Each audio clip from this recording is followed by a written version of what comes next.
group tasting, so I really want to make sure everybody has one of each. So I work at CHO. We are a chocolate maker located right here in Berkeley. We're at 67th and San Pablo, so pretty close to here.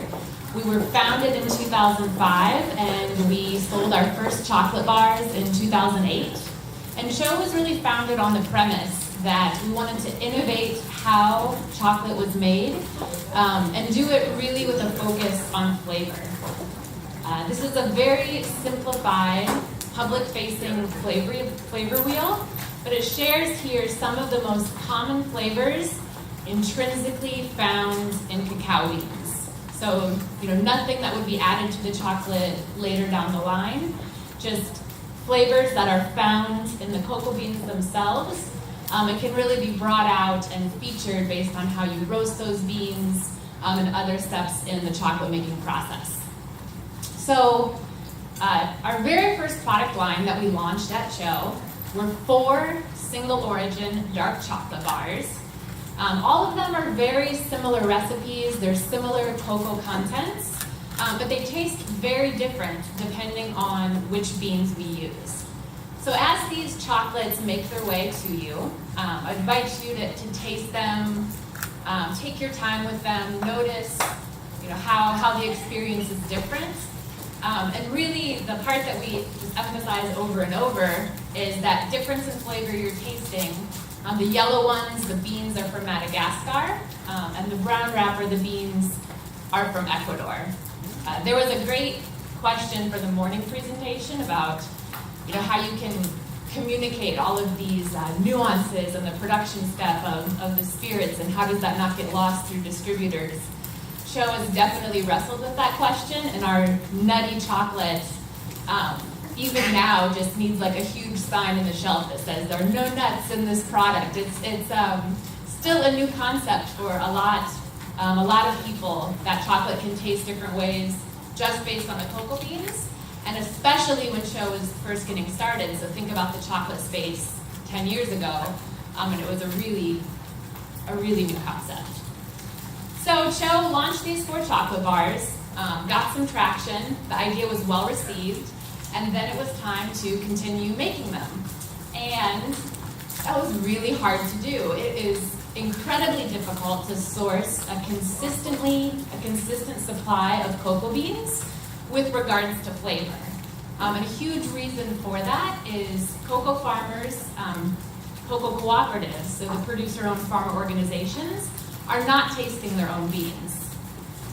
A fact that blew me away when I started working in chocolate is most cocoa farmers have never tasted chocolate, and very, very few have tasted chocolate made from their own beans. That's due to a lot of factors. The colonial nature of cacao, almost 80% of the world's cocoa beans are grown in West Africa, and cacao is not, that wasn't part of the culture there until it was taken there as a cash crop.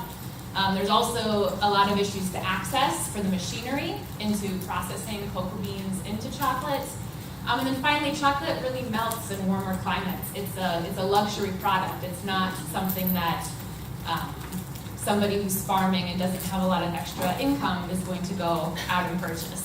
So here we are in Berkeley, trying to source cacao beans with a fruity tasting profile or a nutty tasting profile. And there's nobody in the places that we're sourcing from that we're having a real conversation with. The kinds of tests they do for cacao beans at origin are physical analysis, cut test, sometimes beyond the cut test, so bean weights, but really nothing that translates into a conversation about flavor. So out of this necessity to be able to continuously source cacao beans with different specific flavor profiles, TCHOSource was born. And the principal project that we do through TCHOSource is install mini bean-to-bar chocolate-making laboratories at cocoa research institutes and cooperative headquarters. And it's very simple machinery. We specifically designed the labs to be open source, to be replicable, to be something that if a piece breaks, you can easily replace it. Those are teal Revlon hair dryers These are grinder pots specifically for cocoa, but we also use doll grinders. They work just as well.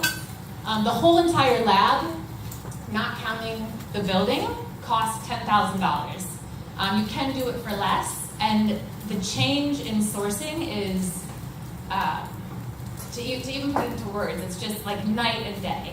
So the best example, I really like to give is when Cho first started sourcing, we would sometimes reject 39 out of 40 pre-shipped samples. And as somebody coming from coffee, that's like an astronomical number. And now, when we source beans for our fruity bar, or beans for the nutty bar that all of you just had the chance to taste, it's very rare that we reject a pre-shipped sample. We've been working with the same cooperative suppliers for the entire life of our business. And we've really, really grown together around this work.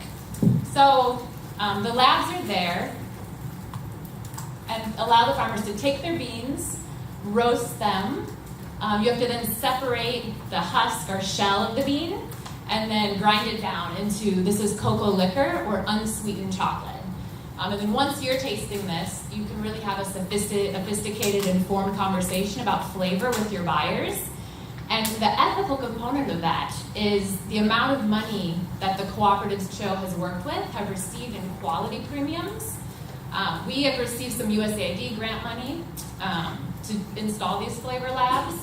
And in just one of the projects in 2010, when we started, the cooperatives were receiving $0 additional dollars for flavor or quality. They were receiving some fair trade premiums or organic premiums, but $0 for quality. And today, they've collectively received over $5 million.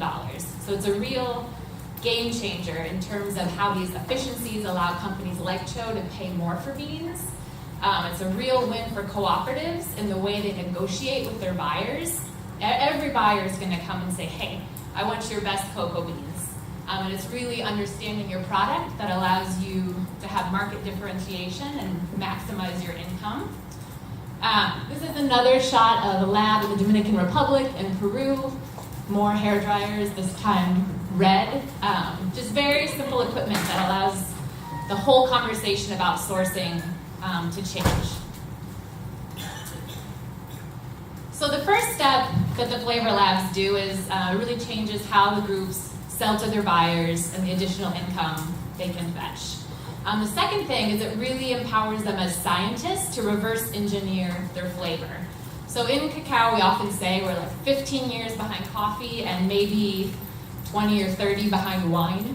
But all the studies on what genetics, what varietals, how do they taste, how do different fermentation times affect the flavor of that genetic varietal, a lot of that science still hasn't been done, and the cooperatives and the research institutes that have these labs are now leaders in that conversation and in that space. And then